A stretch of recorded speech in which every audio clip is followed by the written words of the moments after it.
Welcome friends. Baakiyalakshmi serial இன்னைக்கு எபிசோட்ல வரக்கூடிய சுவாரஸ்யமான சீன்ஸ் பத்தி பார்க்கலாம். பாக்கியா ராதிகாட்ட என்கிட்டயே வம்பு பண்ணாம உங்களுக்கு ஏதாவது உருப்படியான வேலை இருந்தா போய் பாருங்க அப்படின்னு சொல்லிடுறாங்க. இன்னைக்கு நடந்ததை உங்க மனசுல நீங்களே ஓட்டி பாருங்க அப்படின்னு சொல்றாங்க பாக்கியா.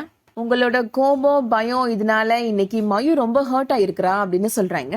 சின்ன வயசுல நடக்கிற விஷயங்கள் எல்லாம் குழந்தைகளோட மனசுல ஆழமா பதியும்னு சொல்லுவாங்க. மயு பாவம் இனிமே ஹர்ட் ஆகாத மாதிரி பாத்துக்கோங்க. மயு ரொம்ப நல்ல குழந்தை, அவன் மேல இருக்கிற அக்கறையில தான் நான் சொல்றேன் அப்படின்னு சொல்லிட்டு போறாங்க பாக்கியா.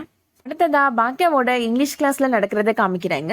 பிரேக் டைம்ல இப்ப பழனிசாமி நானே எல்லாருக்கும் தேன் குழல் செஞ்சு கொண்டு வந்திருக்கிறேன் அப்படின்னு சொல்லி கொடுத்துட்டு இருக்கிறாரு. அவர் பாக்கெட்ல இருந்து இப்போ ஒரு பில்லு கீழே விழுது, அதை லோபிகா பாத்துடுறாங்க. உண்மையிலேயே இந்த தேன் குழல நீங்க தான் பண்ணீங்களா சார் அப்படின்னு கேக்குறாங்க லோபிகா. காலையில 4 மணிக்கே எழுந்து பண்ண ஆரம்பிச்சுட்டேன், என் கையெல்லாம் பாருங்க முறுக்கு பிழிஞ்சு பிழிஞ்சு கையெல்லாம் காய்ச்சி போச்சு அப்படின்னு சொல்லிட்டு இருக்கிறாரு பழனிசாமி.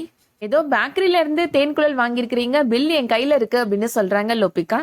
இப்பதான் முதல் தடவையா போய் சொன்னேன், கடைசி மாட்டிக்கிட்டேன் அப்படின்னு சொல்றாரு பழனிசாமி. இன்னைக்கு ஏதாவது பலகாரம் செஞ்சு மேடம் அசத்திடலாம் அப்படின்னு நினைச்சு சீக்கிரமாவே எந்திரிச்சு தேன் குழல் பண்ணினேன் அப்படின்னு சொல்றாரு. அங்க ஒருத்தன் வந்தா, அண்ணே வாசனை சூப்பரா இருக்கு, என்கிட்ட குடுங்கன்னு வாங்கி சாப்பிட்டு பார்த்துட்டு சோத்து வத்தல் சூப்பர்னேன்னு சொல்லிட்டான் அப்படின்னு சொல்றாரு. நான் செஞ்சது தேன் குழல்டா அப்படின்னு அவன்கிட்ட சொன்னேன் நானு அப்படின்னு சொல்றாரு பழனிசாமி. இதுக்கப்புறம் தான் பேக்கரியில போய் தேன் குழல் வாங்கிட்டு வந்துட்டேன் அப்படின்னு சொல்றாரு. நான் உங்களுக்கு சொல்லி கொடுக்குறேன் சார் தேன் குழல் பண்றதுக்கு அப்படின்னு சொல்றாங்க பாக்கியா. அன்னைக்கு நீங்களா வந்துட்டு போனதுக்கு அப்புறம் அம்மா உங்களை மறுபடியும் பார்க்கணும்னு சொல்லிட்டே இருந்தாங்க, ஒரு நாள் வீட்டுக்கு வாங்க அப்படின்னு கூப்பிடுறாரு பழனிசாமி.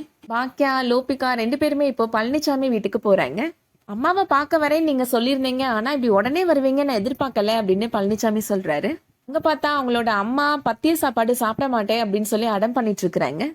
பாக்கியா இப்போ பழனிசாமி அம்மாவுக்காக சமைச்சு கொண்டு வந்து கொடுக்குறாங்க. இவ்வளவு ருசியா சாப்பிட்டு எவ்வளவோ நாளாச்சு அப்படின்னு சொல்லிட்டு ரொம்ப சந்தோஷமா சாப்பிட்டுட்டு இருக்கிறாங்க பழனிசாமியோட அம்மா. பத்திய சாப்பாடுனா உப்பு சப்பு இல்லாம சாப்பிடணும்னு இல்ல சார், நம்ம ருசியாவும் சாப்பிடலாம் அப்படின்னு சொல்றாங்க பாக்கியா. அடுத்ததா பாக்கியா வீட்டுல நடக்கிறத காமிக்கிறாங்க. பாக்கியா வீட்டுக்கு வராங்க. என்னம்மா இன்னைக்கு சீக்கிரமா வந்துட்டீங்க அப்படின்னு அமிர்தா கேக்குறாங்க. கேன்டீன் போல அமிர்தா, ஈவினிங் தான் போகணும் அப்படின்னு சொல்றாங்க பாக்கியா. பழனிசாமி சார் வீட்டுக்கு போயிருந்தேன் அவங்க அம்மாவை பாக்குறதுக்காக அப்படின்னு சொல்றாங்க. மயுமே இப்ப அவங்க வராங்க, தண்ணி வாங்கிட்டு போறதுக்காக வந்திருக்கிறாங்க. சாப்பிட்டையா மயு அப்படின்னு பாக்கியா கேக்குறாங்க.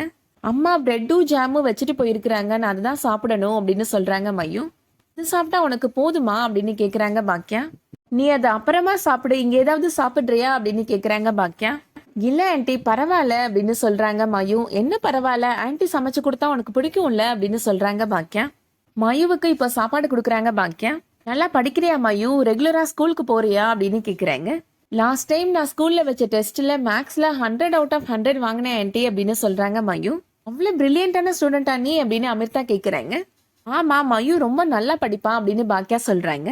இனிமேல் வர எக்ஸாம்லயும் நல்ல மார்க் வாங்கணும் நீ அப்படின்னு சொல்றாங்க பாக்கியா. மயு பாக்கியாட்ட நான் உங்ககிட்ட ஒண்ணு சொல்லணும் அப்படின்னு சொல்றாங்க. ஏன் உனக்கு சாப்பாடு பிடிக்கலையா அப்படின்னு கேக்குறாங்க பாக்கியா. சாப்பாடுலாம் நல்லா தான் இருக்கு, ஆனா நான் வேற ஒண்ணு சொல்லணும், நீங்க ரொம்ப நல்ல ஆன்ட்டி அப்படின்னு சொல்றாங்க மயு. பாக்கியா மயுட்ட சொல்றாங்க, நீ கூட ரொம்ப நல்ல பாப்பா அப்படின்னு சொல்றாங்க. அதோட இன்னைக்கான எபிசோட் முடியுது. இந்த வீடியோ உங்களுக்கு பிடிச்சிருந்துச்சுன்னா லைக் பண்ணிக்கோங்க. ரெகுலரா சீரியல் அப்டேட்ஸ்க்கு நம்ம சேனலை சப்ஸ்கிரைப் பண்ணிக்கோங்க. தேங்க்ஸ் ஃபார் வாட்சிங்.